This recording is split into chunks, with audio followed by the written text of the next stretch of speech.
Hopefully everyone is doing well. Today's target is to understand cost of capital. It is chapter 9. The writer is Gitman. For the time being, we will be focusing on question number 1, and in another lecture we will see what whole chapter is all about. This is your 9.1. It looks like it's very lengthy question, but actually it's a conceptual question. You will have to read it. After reading it would be just a decision. For the time being आपको ये बात समझनी है कि you are reading financial management, and financial management is all about of taking decisions. It's not about clerical work, making long questions, solving problems of 2-3 pages. It's about how you will take decision. In all chapters of this book, you will not be solving long question. Instead of it, you will apply a simple formula with which you can decide. आपने एक business करना है, yes या no, so you will decide. आपने एक investment करनी है, you will decide yes or no. And how would you decide? If the decision is going in favor of organization, you will decide okay, yes. When a decision is going unfavorable for the organization, what you will decide, it's no. How you would decide favorable or unfavorable? Basically, since we are discussing finance, so it is absolutely related with finance, financial position of the company और its monetary decisions. हम moralities के साथ नहीं हैं, हम social setup के साथ नहीं हैं. नॉर्मली आजकल जो है ग्लोबली इस चीज़ को एक्सेप्ट किया जाता है कि if an organization is not contributing to the social values, तो grading of such company will always be less than that of company which is contributing to the social values as well. आपकी organisation अगर social concerns पर ध्यान नहीं दे रही तो globally ऐसी organisation grow नहीं करती. और ऑर्गेनाइजेशंस वो जो साथ साथ they are focusing upon their financial position, they have greed of earning profit, their monetary position is very important for them, लेकिन beside this they are taking care of social values as well. Social contribution is literally now the most important part of any organizational structure. हम unfortunately अभी we are not focusing on moral and social values of any organization. आप as a manager, when you will take decision, you will be deciding whether it is in favor of your organization or not, and this favorable or unfavorable is purely depending upon paisa, depending upon financial position of the company. If you are taking decision and that decision is getting organization with some financial benefits, so organization will grow financially and this decision would consider to be favorable. And when you are making a decision which is socially acceptable, socially admirable, but that decision is costing your organization with which your financial position is decreasing or your financial position is being damaged, so normally organization don't take decision. Hopefully आप understand कर गए हैं कि हम यहाँ पर moral और social values को discuss नहीं करेंगे, हम यहाँ पे सिर्फ पैसे को डिस्कस करेंगे. इफ़ यू कैन अर्न पैसा by taking a decision, take that decision. If any decision which is not getting that organization to grow financially, हम ऐसे डिसीजन को नहीं लेंगे. अच्छा, आप सिंपल सी बात समझते हैं कि how financially a decision can be taken. Suppose you are investing any amount and you do know whenever some amount is invested in business, that investment is called capital. So what you have done, capital investment at first stage you have made, for example 1000 rupees. This is your capital investment, and what I have said, a huge investment, that means the investment is related with long term period of time. That is why I'm saying it is capital investment. It is not for 1 2 3 years, it is for longer period of time, 10-15 years. So such investment which is less than 1 year, that investment would not be called capital investment. Investment which is for more than 1 year, that investment is considered as capital investment. So intention of investment is what, आप क्यों invest करते हैं किसी भी जगह के ऊपर. The basic purpose of investment in any organization is to get some financial benefit. अब आपकी जो कॉस्ट ऑफ दिस कैपिटल है वो आपने पहले ही डिसाइड कर ली है, and what we are saying this is cost, and you have spend for example $1000. Cost of your investment is $1, and now you will see how much benefit you can get from this investment. And supposingly your financial benefits, I am just giving you a basic example so that we can start our conceptual study. Financial जो benefits आपको मिल रहे हैं वो inflows की सूरत में होते हैं. आप समझ लें कि this is your inflow, and in 10, 15 or 20 years you are getting 1200 while investing 1000 rupees. This is your capital investment. This is also called cost, or you may call it your outflows, or CF.O, cash flow outward or initial investment. It is also called initial investment. It is also called capital investment. So cost of capital or initial investment or cash flow outward, these are cash flow inward. I may write CF, cash flow inwards. अब you have invested 1000 आपने किसी investment में डाले, and you have got 1200 rupees after 10, 15, 5 years. It means the decision would be yes or no. How you would decide if cost if cost is less than that of benefit you are earning from that investment? So decision would be yes. Why? You are earning $200 extra from investment. So this is basically concept. Whenever you will invest in any organization, this is your capital investment, and you will compare this cost of capital. The chapter name is also cost of capital. You will compare this cost of capital with the financial benefits you expect in future you will get from this investment. And if by comparing you are getting more financial resources out of this investment, your decision would be yes.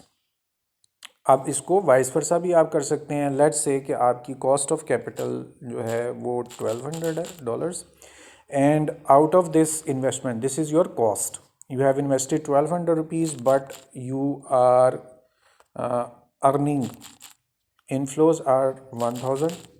It means earning is your in the negative side. How would you decide now?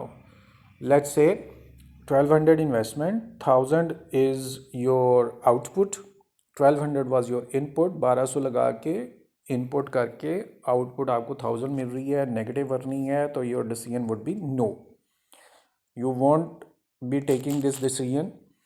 Y? Because it is not improving the financial position of the company.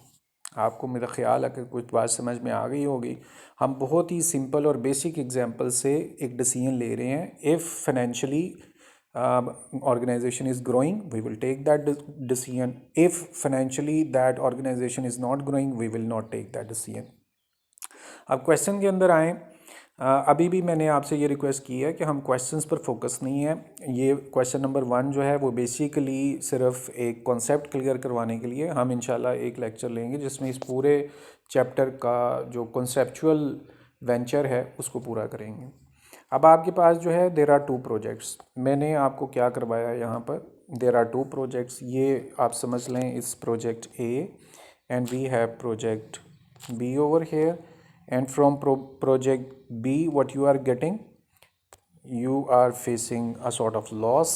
In project A, you are getting a sort of profit. So what you will do, you will give green signal to here, and if there is loss, you will not accept that decision, and you will be cancelling any sort of decision which is not in favorable of organization. ये 2 projects थे आपके सामने. अब आपने अपने आप को complicate नहीं करना, बस यही समझना कि इसी तरह से डिसीजन लेना है. ओके. ऊपर जो लाइंस लिखी हुई हैं यहाँ पर वो सिर्फ इंट्रोडक्टरी लाइंस हैं कि एक ऑर्गेनाइजेशन है और उसके सामने there are 2 projects and you are required to take the decision. आप यहाँ पर देख सकते हैं कि the two projects evaluated by the firm. So you as a manager will take the decision. There are two projects and detail of first project is over here. Detail of second project is over here. Now concentrate. The cost of capital over here is 64,000. Project 264 cost is 58,000. Can you take decision just focusing upon the cost? If cost of project A is 64, cost of project 264 is 58, it means cost of 264 project is more. हम ऐसा कर लेते हैं 264 को जो इधर वाला है इसको B समझ लेते हैं, इधर वाले को A समझ लेते हैं. तो cost of B project is 58 which is less than that of cost of project A which is 64,000. तो क्या आप डिसीजन लेंगे इस वक्त सिर्फ कॉस्ट के बलबूते पर? उस डिसीजन के मुताबिक तो आप कहेंगे we will reject 263 project of project A because cost of project A 64 is more than the cost of B project 264 which is 58. तो यहाँ डिसीजन लेते वक्त आप सिर्फ इतनी सी बात को पे फोकस नहीं कर सकते कि सिर्फ जो कॉस्ट है वो ज़्यादा है, एक प्रोजेक्ट की 64 है, एक प्रोजेक्ट की 58 है, तो it is not the matter which will be involve in making decision. Cost ज़्यादा भी हो सकती है, कॉस्ट कम भी हो सकती है, तो ignore it. If higher cost is giving you less profit and lower cost is giving you higher profit, ultimate purpose is to get profit, so we will get the lower cost which is giving you higher profits. So focus upon profits, focus upon the returns. All right. अब यहाँ पर आपके पास जो position next आ रही है, we have 15 years over here, we have 15 year of project 15 years for project B. दोनों में इसकी लाइफ सेम है. You will invest for 15 years. अब आपको ये बात पता चल रही है ना कि we are associated with capital investment, and if it is capital investment that would be for longer period of time. So you are getting 15 years, 10-15 years for every question. अब आगे अगर आप चलें तो आपके पास एक्सपेक्टेड रिटर्न है. These are outflows.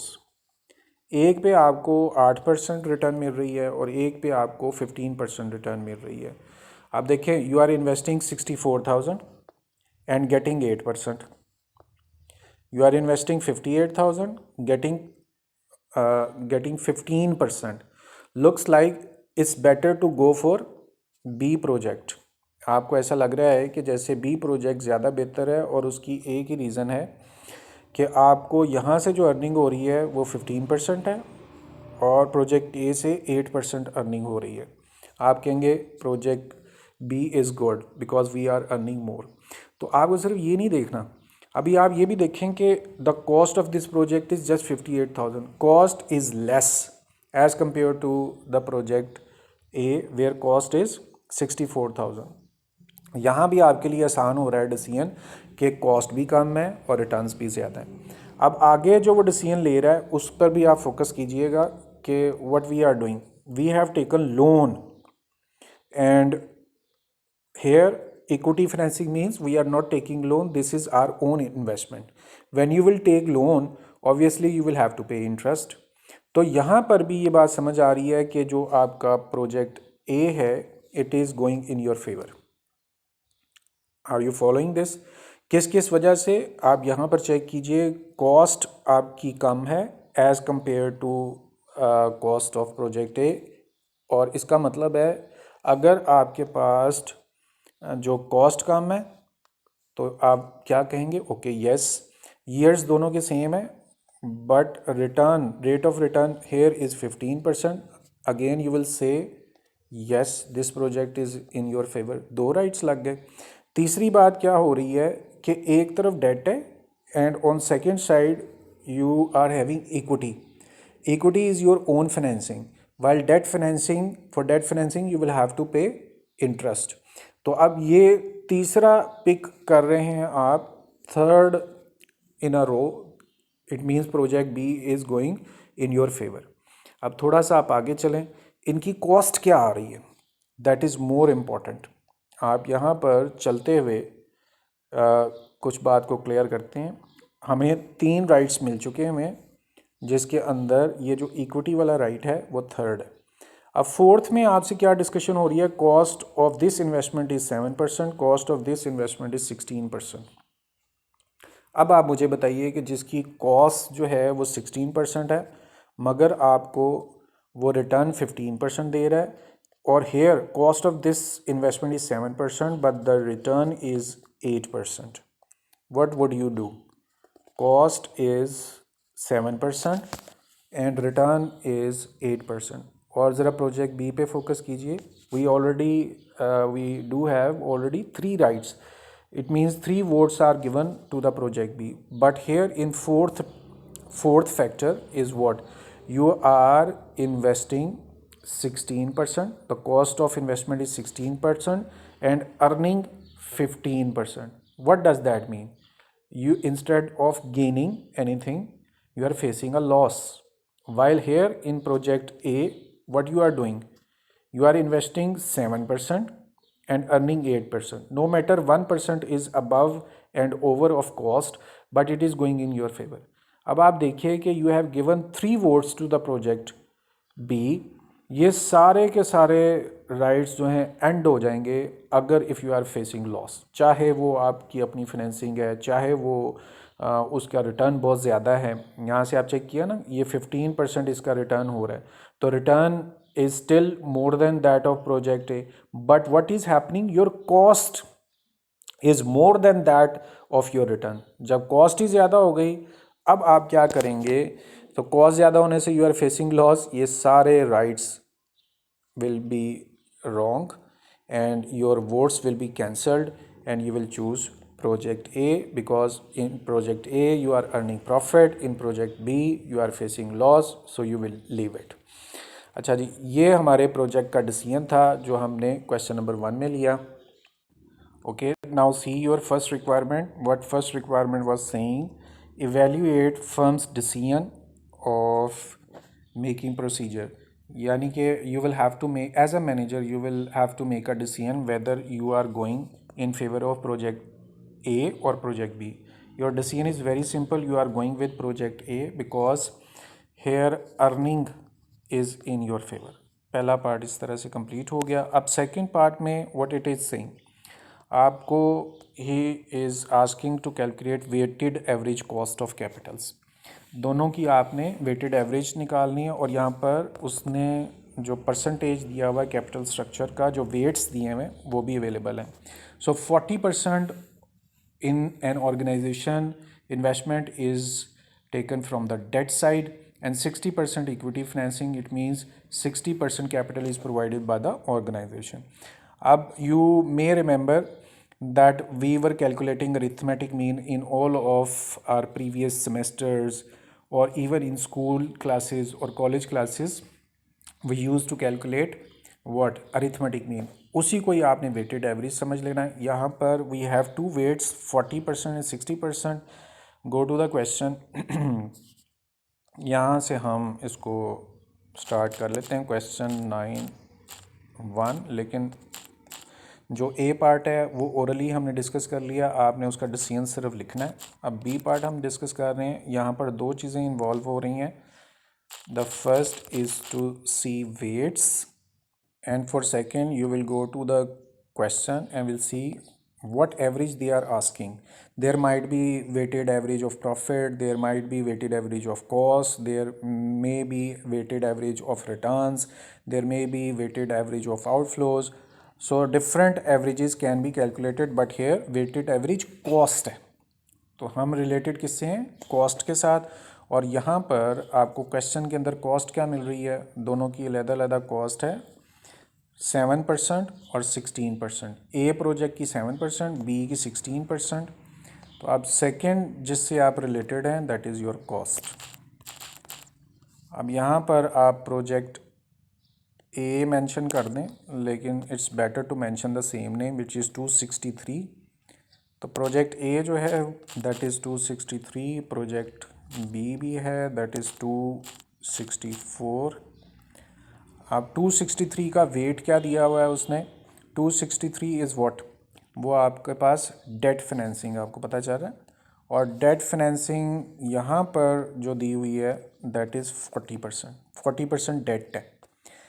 तो आप इसका जो डेट फाइनेंसिंग है वहाँ पर उसके वेट्स आप दे सकते हैं और वो 40% है। 40 डिवाइडेड बाय 100 आप 0.4 भी यहाँ पर लिख सकते हैं। ओके, अब 264 प्रोजेक्ट मींस प्रोजेक्ट बी, वहाँ पर आप जाइए और देखिए कि how much weight of that project is. अब project B is depending upon equity financing और here you do have for equity financing proportion is 60%. So what you will do, you will write 60% over here. 60 divided by 100 means 0.6 you may write over here. In this way you have written your weights. And now see the cost. Cost of project A is given in the question. Go over here. This is your cost, and cost of A project is 7%. So write down 7% over here. 7% means 0. 7 divided by 100, which means 0.07. This is cost of project A. Now see cost of project B. Cost is mentioned over here, and B project cost is 16%. So you will write 16% in front of project B. 16% matlab 16 divided by 100. What does that mean? 0.16. Okay, so you have weights and you have cost. अब next step आप क्या करेंगे, you will multiply weight and cost. Weights multiply by cost, ये हम करते आ रहे हैं शुरू से ही, तो you must have idea what we are doing. आपने सिंपल अरिथमेटिक मीन जब कैलकुलेट किया होगा तो वहाँ पर ये W हुआ करता था, यहाँ पर फ्रीक्वेंसी होती थी, तो FW ओवर F ये भी कर सकते हैं, XW ओवर W ये भी कर सकते हैं।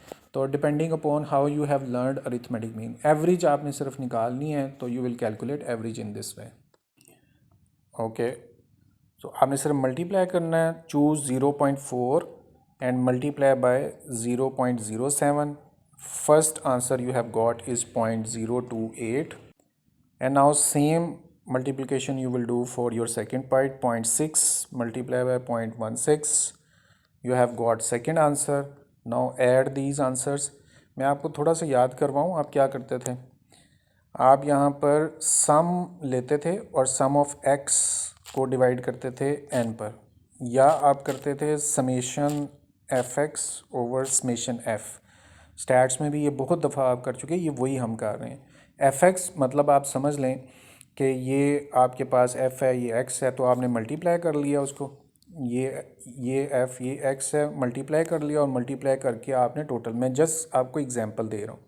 अब आपने इसका टोटल करना है, तो टोटल में दो चीज़ें हैं, 0.028 and you will add it with 0.096। Here you have got your weighted average which is 0.124।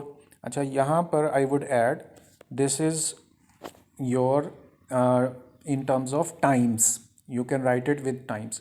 If you want to present this answer in terms of percentage, so what you will do, you will multiply it by 100, you will get the percentage answer. Here you can write times, ये भी answer गलत नहीं होगा, just write down times. And secondly you can multiply it by 100. How? 0.124 multiply by 100. Here you will get percentage, तो यहाँ पर आप इसका आंसर परसेंटेज में भी लिख सकते हैं। So these are two answers which you have developed from the question. अब आपने इसी पर ही फोकस रखना है, ये एक सिंपल सी बात थी, आपने वेटेड एवरेज कैलकुलेट कर ली है। अब इसका जो C पार्ट और D पार्ट है, what actions would been indicated to, अच्छा वो कह रहा है कि if you have calculated weighted average, so what action you will take? Okay, now you will take the decision according to firm's activity। जैसे हमने पहले डिस्कस किया था, हमने इन दो चीज़ों को कंपेयर किया, तो cost was less than expected return, you will obviously invest, और यहाँ आप क्या कह रहे हैं कि यू विल इन्वेस्ट, और यहाँ आप क्या कह रहे हैं, don't invest. Why? When you are making comparison of your cost, 16% was cost and 15% return, don't invest. अब आपका फोकस थोड़ा सा डिफरेंट है, प्लीज़ आप अपनी अटेंशन दे दीजिए कि we are using weighted average. हम सिर्फ अगर कॉस्ट को सामने रखें, जस्ट कॉस्ट, तो वो कॉस्ट आपके सामने यहाँ पर आई हुई है। आपके पास जो प्रोजेक्ट ए की कॉस्ट है वो 0.028 है, प्रोजेक्ट बी की कॉस्ट जो है वो 0.096 है। अब आप मुझे बताइए आप क्या करेंगे, इसकी भी परसेंटेज लेकर देख लें, यानी 0.08 मल्टीप्लाई बाय 100 कर दें और इसको भी 0.096 को मल्टीप्लाई बाय 100 कर दें। अब इन दोनों की कॉस्ट आ गई हैं, तो मुझे बताइए आप क्या करेंगे। इसकी कॉस्ट है 2.8 और इसकी कॉस्ट है 9.6। When you are focusing upon cost, सिर्फ कॉस्ट, कुछ लोग तो ये कहते हैं ना भाई हमें पैसे जो खर्च करने हैं ना फोकस उसके ऊपर रखना है, तो what you are doing, you are spending 2.8% and here is the cost 9.6%। तो आप क्या बोलेंगे, जहाँ कॉस्ट कम है, जहाँ पैसा कम जा रहा है, यू विल से यस, तो आपने यहाँ ओके कर दिया। और here cost is much higher, so your decision will be in shape of no. आप कहेंगे नहीं, ऐसी investment we are not ready to do where you will have to invest more. ये आपका डिसीजन जो है प्योरली डिपेंडेंट अपॉन कॉस्ट है, और जैसे हमने पहले भी देखा था। और जो पहले पार्ट में आपने किया वहाँ पे सिंपल ये था कि how much profit you are earning, if you are earning profit से यस, तो हमने प्रोजेक्ट ए को यस बोल दिया था। अब if you are focusing upon cost, तो आपने कहा नो, ए नहीं हो सकता, सॉरी, ए को आपने एक्सेप्ट किया इधर। So here your decision again you are favoring project A because its cost was less। तो ऐसे भी कर सकते हैं। और दूसरा जो A पार्ट में आपने किया ओरल डिस्कशन करके, उसमें भी आपने डिसीजन लिया कि A project is in your favour because you are earning profit. ले जी, इट वाज योर क्वेश्चन, है कुछ नहीं इसके अंदर, सिर्फ डिस्कशन है। और वो why we have taken time so that we can understand the way to make decision. Hopefully you people have understood 9.1b is completed and we will meet to solve any other question. Up till then, please take care of yourself and I'm requesting you to pray for me as well. Thank you very much for your time. Allah Hafiz.